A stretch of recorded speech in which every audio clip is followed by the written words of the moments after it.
शब बारात की हकीकत। क्या 15 शाबान हमारे दीन में कोई ऐसा दिन है जिसमें कुछ इबादात मखसूस हैं? क्या इस रात में नफली इबादात करना, रोज़ा रखना या किसी और किस्म की इबादात करना नबी करीम सल्लल्लाहु अलैहि वसल्लम से साबित है?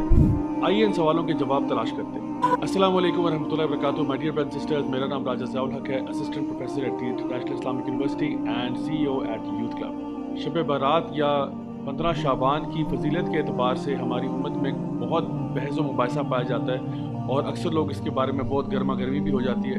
तो मैंने सोचा कि आज मैं आपके सामने एक बहुत ही मोतदिल अंदाज में, बहुत ही बैलेंस तरीके से इसके बारे में कुछ बातें पेश करूँ। सबसे पहली बात यह है कि हम लोग हमेशा ये चाहते हैं कि अल्लाह ताला हमसे राज़ी रहे, अल्लाह के नबी करीम सल्लल्लाहु अलैहि वसल्लम की जो तालीमात हम तक पहुँची हैं हम उनके मुताबिक अमल करें और सारे वो काम करें जिससे अल्लाह राज़ी हो जाता है। अब बात यह है कि अल्लाह को राज़ी करने के लिए जो इन्फॉर्मेशन आपको चाहिए होगी वो ज़ाहिर सी बात है उसके दो ही बुनियादी तौर पे सोर्सेज हैं। तो या तो वो अल्लाह सुब्हान ताला की किताब है कुरान मजीद, या फिर वो नबी करीम सल्लल्लाहु अलैहि वसल्लम की सुन्नत है जो कि 100% ऑथेंटिक है।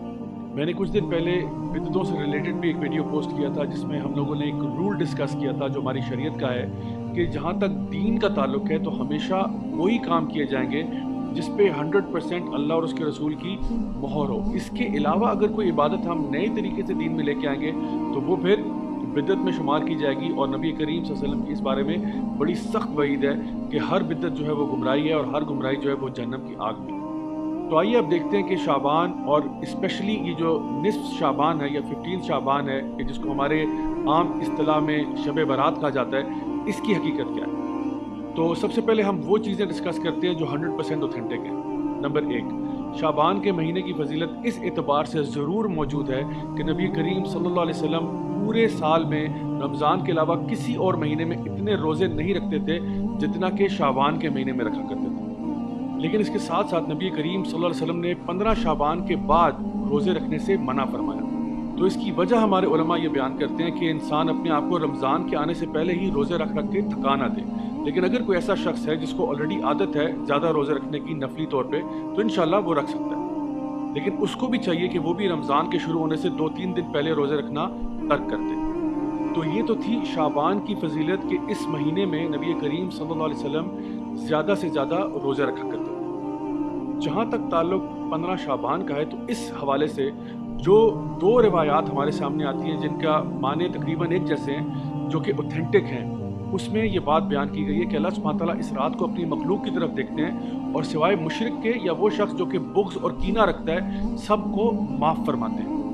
तो इस बात से पता ये चला कि अगर आपके अंदर ईमान की कमी है या अगर आप लोगों के बारे में बुग़्ज़ कीना वगैरह रखते हैं तो बराए मेहरबानी 15 शाबान से पहले पहले इसको दुरुस्त करें ताकि अल्लाह सुब्हान ताला आपको माफ़ फरमाए। अब आते हैं उन ढेरों रिवायात की तरफ जो इस मौजू के ऊपर या तो बहुत ज़्यादा कमज़ोर हैं सनद के अतबार से या फिर मौदू हैं यानी कि फैब्रिकेटेड हैं, मनखड़त हैं। और इससे पहले कि मैं आपके सामने वो बातें बयान करूं, नबी करीम सल्लल्लाहु अलैहि वसल्लम की एक हदीस है जो बिल्कुल सही है जहाँ पे आपने फरमाया कि एक शख्स के झूठा होने के लिए यही बात काफ़ी है कि वो हर सुनी सुनाई बात को आगे कर दे, लोगों तक पहुँचा दे। तो इसलिए हमें बहुत एहतियात करनी चाहिए कि इससे पहले कि हम किसी को कोई ज़ईफ़ रिवायत बताना शुरू करें या कोई उसको मनगढ़ंत रिवायतें सुनाना शुरू करें विदाउट वेरीफाइंग फर्स्ट, हमें खुद अपने बारे में सोचना चाहिए कि क्या हम झूठों की सफ़ में शामिल होना चाहते हैं या नहीं। तो सबसे पहले वो लोग जो ये कहते हैं कि इस रात को फ़ैसले होते हैं और तकदीर के फ़ैसले और रूहें निकल आती हैं वगैरह वगैरह। तो पहली बात तो ये कि रूहों का निकलना तो हमारे दीन में कोई टॉपिक है ही नहीं, क्योंकि जो शख्स एक दफ़ा फोत हो गया उसका मामला अल्लाह के साथ है, वो आलिम बरज़ख है। जो फोत हो गया वो वापस नहीं आता।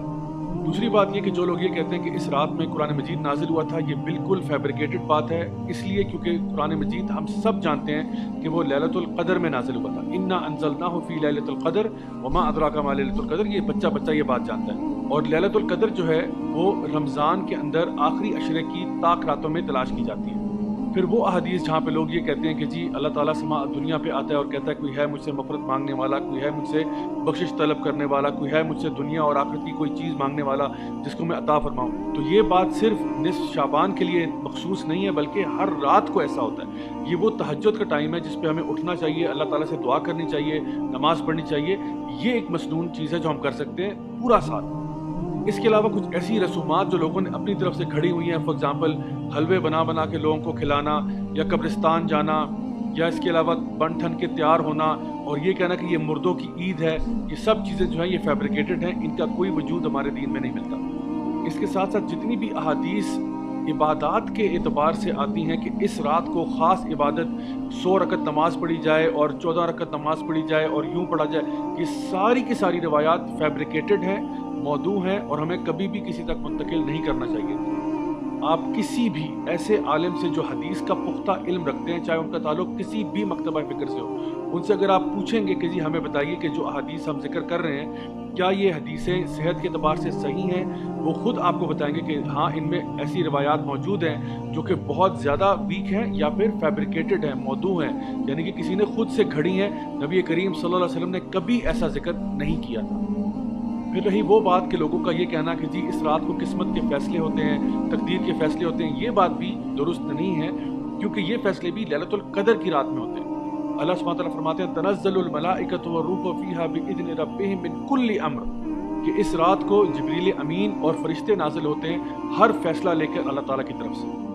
سو my dear brothers and sisters, اگر ہم نے واقعی اللہ تعالیٰ کو راضی کرنا ہے، اپنے گناہوں کو بخشوانا ہے، تو کیوں نہ ہم وہ اعمال کریں اور کثرت سے کریں جو کہ نبی کریم صلی اللہ علیہ وسلم سے، آپ کے صحابہ سے، تابعین سے، تبع تابعین سے 100% ثابت شدہ ہے۔